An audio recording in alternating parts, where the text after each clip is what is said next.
ఓం శ్రీ సాయిరామ్.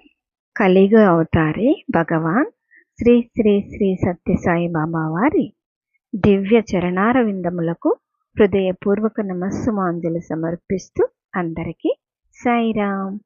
శ్రీ సత్యసాయి ఆనందదాయి సాయితో పయనం పుస్తక పఠనం తరువాయి భాగం అండి.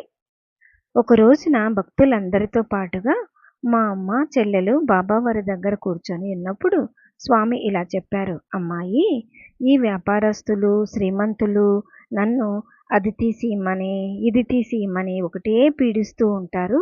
ఒక రోజున నదీ తీరానికి తీసుకొని పోయినప్పుడు ఒక కడ్డీతో ఇసుక మీద ఒక పెద్ద వృత్తాన్ని గీశాను. గుండ్రంగా ఉన్న ఆ భాగంలో చెయ్యి పెడితే ఎవరికి కావలసినవి వారికి దొరుకుతాయని చెప్పాను. అందరూ వంగి వెతుక్కుంటుంటే నేను మందిరానికి వచ్చేశాను. ఎంతసేపు అయినా వాళ్ళ జాడే లేదు. చీకటి పడిపోయింది. కిష్టప్పను పిలిచి ఒక దీపం వెలిగించి ఇచ్చి, వెళ్ళు, వాళ్ళంతా ఇంకా రాలేదు, పులినోట్లో పడిపోతారేమో, పిలుచుకొనిరా అని చెప్పి పంపించాను. అతడు వెళ్ళేసరికి వాళ్ళు ఇంకా ఇసుకలో కెలుకుతూనే ఉన్నారట. వాళ్ళందరినీ పరిగెత్తించుకుంటూ కిష్టప్ప మందిరానికి తీసుకుని వచ్చాడు. మీకు కావలసినవన్నీ దొరికాయా అని నేను అడిగాను. దొరికాయి స్వామి అని సంతోషంగా చెప్పారు. ఒక్కొక్కరి ఒళ్ళో మొయ్యలేనంత ఇసుక. అందరూ దాన్ని గోడవారగా పోయండి అని చెప్పాను. అట్లే చేశారు. దీపపు వెలుతురులో చూస్తే ఏముంది? గాడిద లద్దలు, మేక పెంటికలు, ఎండిన పేడ ముక్కలు, రాళ్ళు. అందరి ముందు ఇట్లయినందుకు వాళ్ళకి చాలా సిగ్గు వేసింది. ఏరుకునేటప్పుడు చేతికి చిక్కినవన్నీ బంగారం, వజ్రాలు, వైడూర్యాలు అని వాళ్ళు భావించారు. పాపం స్వామి, భక్తులు అందరూ కూడా పొట్టలు చెక్కలయ్యేలా నవ్వారు. ఇక ముందెప్పుడు ఈ విధంగా కోరుకోవద్దని బుద్ధి చెప్పాను. ఆ గుంపులో ఒక భక్తుడు నదీ తీరం నుండి స్వామి మందిరానికి తిరిగి వెళ్ళిపోయేందుకు ముందుగానే తాను వెళ్ళిపోయి వేడి నీళ్లు కాచి స్వామి రాగానే పాదాలు కడిగి తుడిచి మెడలో పులహారం వేసి హారతిస్తూ ఉండేవాడట. అలా అతడు ప్రతిరోజు చేసేవాడట. దానిని ఒక రోజున నేను తప్పిస్తానుండు అన్నారట స్వామి. అలాగే ఆ రోజున అతనికి కూడా ఆశ పుట్టి స్వామి పాదాలు కడిగే సేవ విషయం కూడా మర్చిపోయి నదీ తీరంలో వంగి వెతుక్కుంటూ ఉండిపోయాడు. స్వామి అతనిని, ఏమి శెట్టి, పాదాలు కడిగే కైంకర్యం ఏమైంది అని అడిగితే అతడు చాలా సిగ్గుపడిపోయాడట. ఆ విధంగా స్వామి వాళ్ళ దురాశకి తగిన చికిత్స చేశారు. మా అమ్మ పుట్టపర్తిలో ఉండే రోజుల్లో ఒకసారి 2 కాళ్ళు స్వాధీనం లేని ఒక స్త్రీని పాత మందిరానికి తీసుకొని వచ్చారు. ఆమె ఎప్పుడూ మంచం మీద పండుకొనే ఉండేది. ఆ రోజుల్లో స్వామి అందరి చేత పాటలు పాడించి వింటూ ఉండేవారు. ఆమెను కూడా పాడమనేవారు. సన్నని కీచు గొంతుకతో ఆమె పాడుతూ ఉంటే భక్తులంతా చాలా విసుక్కునేవారు. స్వామి మాత్రం విసుగు లేకుండా ఆమె పాట వినేవారు. ఒక రోజున భక్తులలో ఒకరు, ఆమెకు ఎందుకు కాళ్ళు ఇట్లయినాయి స్వామి అని అడిగారు. స్వామి ఇలా చెప్పారు. ఈమె గత జన్మలో తనకి కాని వారందరికీ 2 కాళ్ళు పడిపోవాలని చెడుపు చేస్తూ ఉండేది. తెల్లవారేలోగా వాళ్ళు కాళ్ళు పడిపోయేటట్టు చేయమని భగవంతుణ్ణి ప్రార్థిస్తూ ఉండేది. ఆమె చేసుకున్న ఆ పాపానికి ఇప్పుడు ఈమెకి కాళ్ళు పడిపోయాయి. నన్ను ప్రార్థిస్తూ ఉండడం చేత నా దర్శనం లభించింది.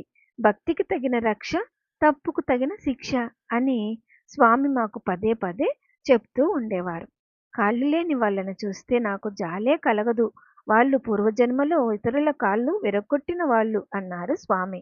వాళ్ళకు సేవ చేయలేక వాళ్ళతో సంబంధం ఉన్న వాళ్ళు బాధపడాల్సి వస్తుంది కదా స్వామి, పాపం వాళ్ళకెందుకు ఆ శిక్ష అని అడిగితే, ఆ పాపకార్యం చేసిన వాళ్లకు పూర్వజన్మలో సహాయపడిన వాళ్ళు కనుక ఆ కర్మను వాళ్ళు అనుభవించవలసిందే అని చెప్పారు.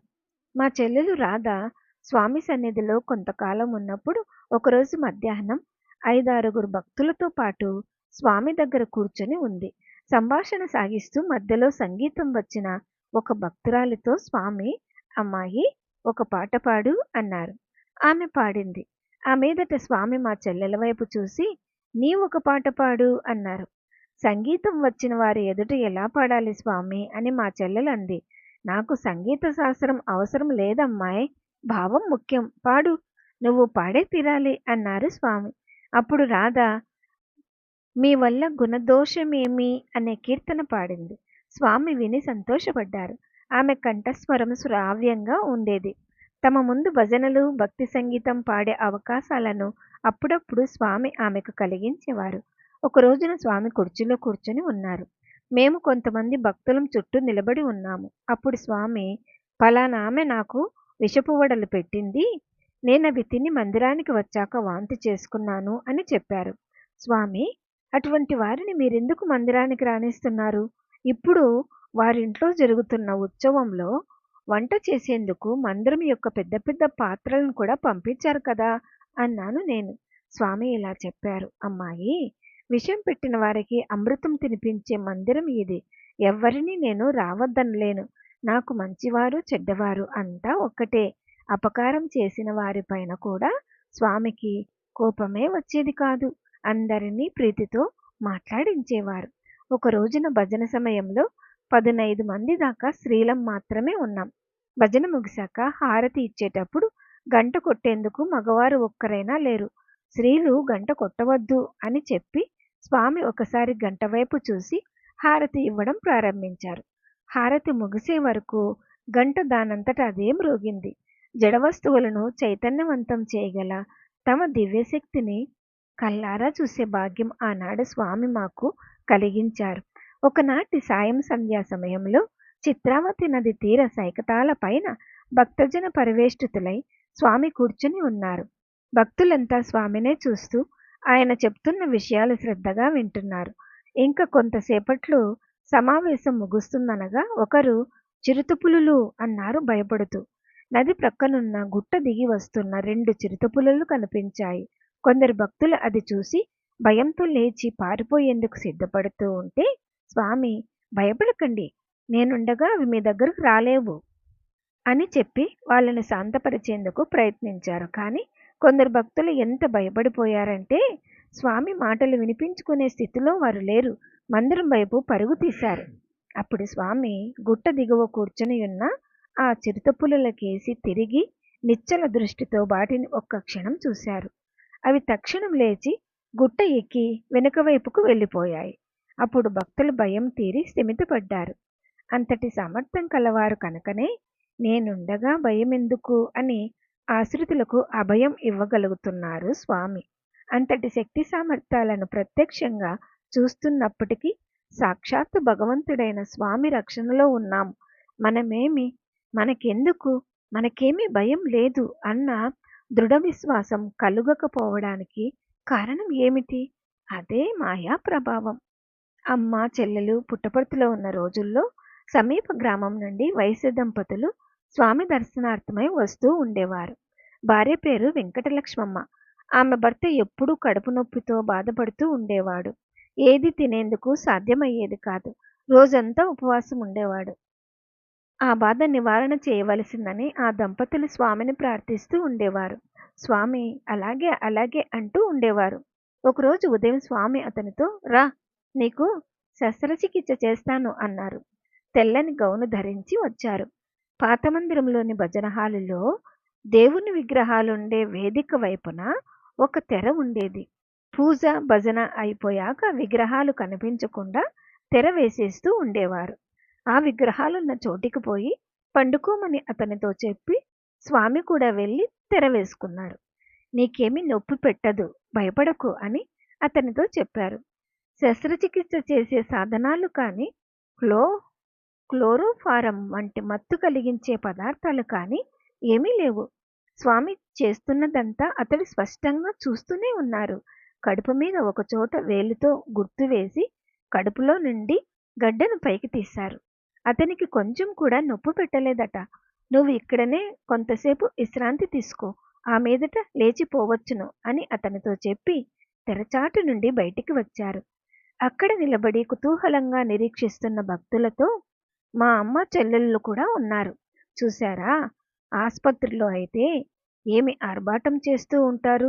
ఇక్కడ 5 నిమిషాల్లో అయిపోయింది" అని స్వామి చెప్తూ ఉంటే భక్తులంతా ఆశ్చర్యంగా చూస్తూ ఉండిపోయారు. భక్తులందరితో పాటుగా నిలబడి వింటున్న వెంకటలక్ష్మమ్మతో, "వంట చేసి చక్కగా భోజనం పెట్టు. అతడు తృప్తిగా భోజనం చేసి ఎన్ని రోజులైందో పాపం అన్నారు ఎంతో జాలిగా. స్వామి దయ వల్ల ఆనాడు అతడు కడుపు నిండా భోజనం చేశాడు. ఆ మరునాటి నుండే మామూలుగా తిరిగాడు. ప్రశాంతి నిలయం గేటు దగ్గర అంగడి పెట్టుకొని ఆ దంపతులు చాలా కాలం వ్యాపారం చేస్తూ ఉండేవారు. ఒకసారి స్వామి, అమ్మాయి, ఈ అవతారంలో నేను నాతో నారదుని తీసుకొని రాలేదు. ఎందుకో నీకు తెలుసా? నేను అతనిని తీసుకుని వచ్చినట్లయితే పుణ్యంలో కొంత భాగం అతనికి పోయి ఉండేది. నా భక్తులకు ఆ మాత్రం నష్టం కలగడం కూడా నాకు ఇష్టం లేదు. పుణ్యమంతా నా భక్తులకు లభించడమే నాకు ఇష్టం అని నాతో చెప్పారు. మరొకసారి చెడు సహవాసం వల్ల కాలక్రమేణా మంచివారు చెడ్డవారైపోతారు. నూనె, నీరు కలిపి ఒక గిన్నెలో పెట్టి ఉంచితే అవి కలయవు. వేరువేరుగానే తేరి ఉంటాయి. అయినప్పటికీ కొన్నాళ్ళకి ఆ పాత్రని తీసి పరీక్షిస్తే దుర్వాసన వస్తుంది. కనుక చెడు సహవాసం విడిచిపెట్టండి అని స్వామి చెప్పారు. ఆ రోజుల్లో పుట్టపర్తిలో విద్యుత్ శక్తి ఉండేది కాదు. ఒక దసరా పండుగ సమయంలో డీజిల్ ఆయిల్ లేకపోవడం చేత జనరేటర్ పని చేయడం ఆగిపోయింది. స్వామితో ఈ సంగతి మనవి చేసినప్పుడు ఆ జనరేటర్ను నిర్వహించే భక్తునితో ఇంధనపు తొట్టిలో కుండెడు నీళ్లు పోసి నడిపించమని చెప్పాడు. అతడు స్వామి చెప్పిన ప్రకారంగా చేశాడు. ఆశ్చర్యం చూడండి! జనరేటర్ పనిచేయడం ప్రారంభించింది. భక్తులకు విద్యుత్ దీపాల కాంతితో పాటుగా స్వామి చూపిన అద్భుతాన్ని చూసి ఆనందించే భాగ్యం మాకు కూడా కలిగింది. ఒకసారి ఒక రాజకుటుంబానికి చెందిన భక్తుని కోసం సీతారామ లక్ష్మణ ఆంజనేయుల పెద్ద పెద్ద విగ్రహాలు సృష్టించారు స్వామి. శ్రీవారు సాధారణంగా అందరికీ చిన్న చిన్న విగ్రహాలు సృష్టించి ఇస్తారు కదా. ఇప్పుడు వీరి కోసం పెద్దవి సృష్టించారు అని అక్కడ చేరియున్న భక్తులలో కొందరు ఈర్ష్య చెందారు. వాళ్ళ ఆలోచనలను గ్రహించి స్వామి ఇలా చెప్పారు. మీ మనస్సులోని ఆలోచనలు నాకు తెలుసు. పెద్ద విగ్రహాలను వేదశాస్త్రాలలో చెప్పినట్లుగా షోడశోపచారాలతో పూజించాలి. ధనవంతులకైతే విద్యుక్తంగా అన్నీ చేయగలిగిన స్తోమత ఉంటుంది. మీరు అలా చేయగలరా? సామాన్య గృహాలలో 2 అంగుళాల కంటే పెద్ద విగ్రహాలు ఉండకూడదు. పెద్ద విగ్రహాలకి తగిన విధంగా నిత్యార్చన, నైవేద్యం జరగాలి. ఈ కారణం చేతనే నేను మీలో చాలా మందికి చిన్న విగ్రహాలు ఇస్తాను. ఆ రాజకుటుంబానికి చెందిన వ్యక్తి ఎవరో కాదు, భగవాన్ శ్రీ సత్యసాయి బాబా వారి ప్రగాఢ భక్తులైన శ్రీ వెంకటగిరి రాజావారు. స్వామి ఒకసారి క్రొత్త మందిరాలు కట్టే కంటే శిథిలమైపోయిన పాత మందిరాలను పునరుద్ధరించడం మంచిది. పూర్వం పెద్దలు ఏ మఠాధిపతినో సాధుపుంగవనో ఆహ్వానించి ఆయన రాకకై నిరీక్షించి విగ్రహ ప్రతిష్ఠ చేయవలసిందిగా ప్రార్థించేవారు. ప్రతిష్టాపన చేసే సమయంలో వారు తమ ఆధ్యాత్మిక శక్తిలో కొంత భాగం ఆ విగ్రహంలో నిక్షేపించేవారు. ఆ విధంగా దేవాలయాలు పవిత్రీకరింపబడేవి. కనుక పాత మందిరాలు పవిత్రమైనవి. పాత మందిరాలను జీర్ణోద్ధరణ చేయడానికి సహాయపడండి అని చెప్పాడు. పూజాపీఠం పైనున్న విగ్రహాలు అన్నింటినీ ఒక పండుగ రోజున శుభ్రం చేసి కొత్త బట్టలు కడదామన్నారు స్వామి. అలాగే అని అందరం ఆ పనిలో నిమగ్నం అయ్యాము. చివరకు సీతాదేవి విగ్రహాన్ని కట్టేందుకు ఏదీ లేదు. స్వామితో చెప్పాం. అయ్యో, ఈమెకు లేదా అని చిరునవ్వు నవ్వుతూ తక్షణం గాలిలో నుండి ఒక చీరని తీశారు. తీగ మీద వేసి ఉంచిన చీరని మనం ఎలా తీస్తామో అలా అన్నమాట.